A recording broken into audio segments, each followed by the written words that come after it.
All right, time for Mix 106 Movie Reviews with Mix 106 movie critic Willie Waffle. A couple of movies out, including a Marvel superhero comic book come to life, Ant-Man, starring Paul Rudd, and Amy Schumer, stand-up comedian, has her first full-length feature movie in Trainwreck. Oh, the hype machine is in full force this week.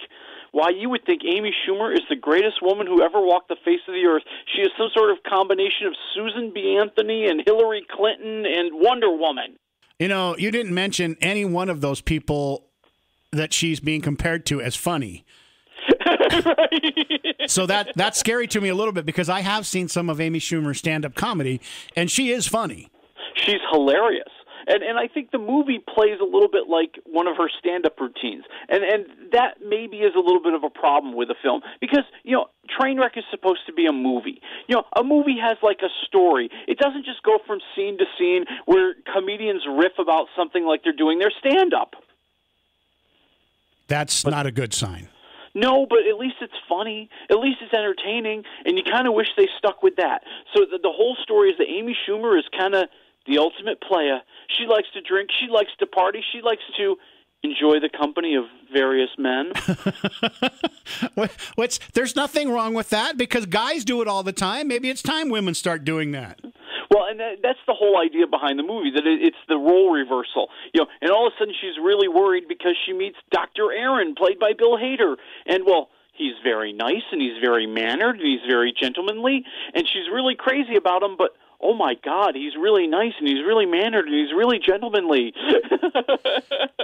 Now, I'm just going to say, before you say anything bad about Bill Hader, I don't know if you are or not, but no, I'm not. Keep in mind that his wife's family lives here in Boise, and they could be hearing this, so be nice. Well, I was just not going to say anything about Bill Hader because, you know, he's in the movie, but the downsides of the movie don't really have much to do with him.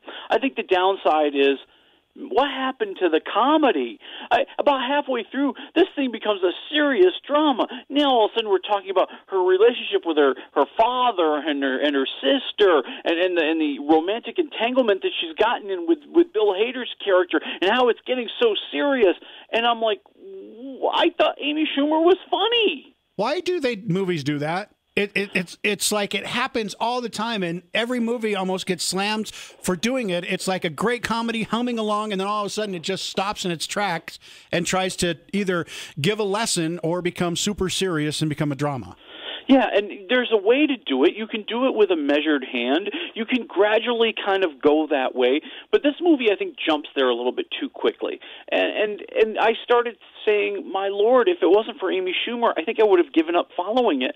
Because it turns out she can really act. Really? She actually carries it off. Wow. Yeah. So here's the thing. It looks really funny. Is it funny? For like half the movie. All right. And then, you know, the other half, you're sitting around going, man, I hope they bring back LeBron James. That's the other question. How does he do acting?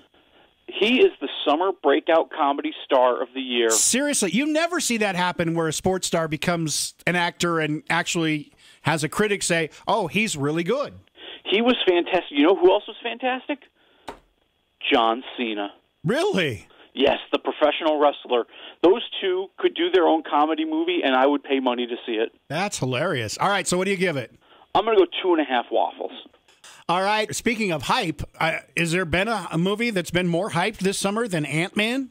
I know, and when I first heard about it, I thought, oh, this is the dumbest idea ever. That's what I thought. I was just saying that yesterday. I go, this movie looks like it's going to be stupid. I was wrong. Wow. All right. So let's hear it. Well, you know, it's Paul Rudd, and he plays this burglar who got out of jail, and he's recruited by a mysterious scientist played by Michael Douglas, who has a suit that will shrink him down to the size of an ant so he can do good with the power of a human being but the size of an ant. Oh, and he can lead his own ant army, which is the really cool part. See, once again, as you're describing this, it sounds stupid. It sounds horrible. But when you see it on the screen, I think Paul Rudd and Michael Douglas make it work in every way possible. And it's a funny movie. It's a comedy. It does take advantage of the fact that it is a silly premise, and we're going to make fun of it, and they roll with it, and I love that. And Paul Rudd, we know he's going to do comedy well because he's a funny comedian. And again, he becomes this great superhero. You see that moral center of his. You see the way he can handle all the dramatic stuff and all the action stuff. And Michael Douglas, he's in full Michael Douglas mode, and that means he's awesome. So help me out with this. Which fraction of the superheroes? Is it Marvel? Is it the League of Justice? This is Marvel. Okay. So that's what gave you hope, because Marvel and Pixar are like the genius studios now. They can put out anything, and we'll go, that is amazing.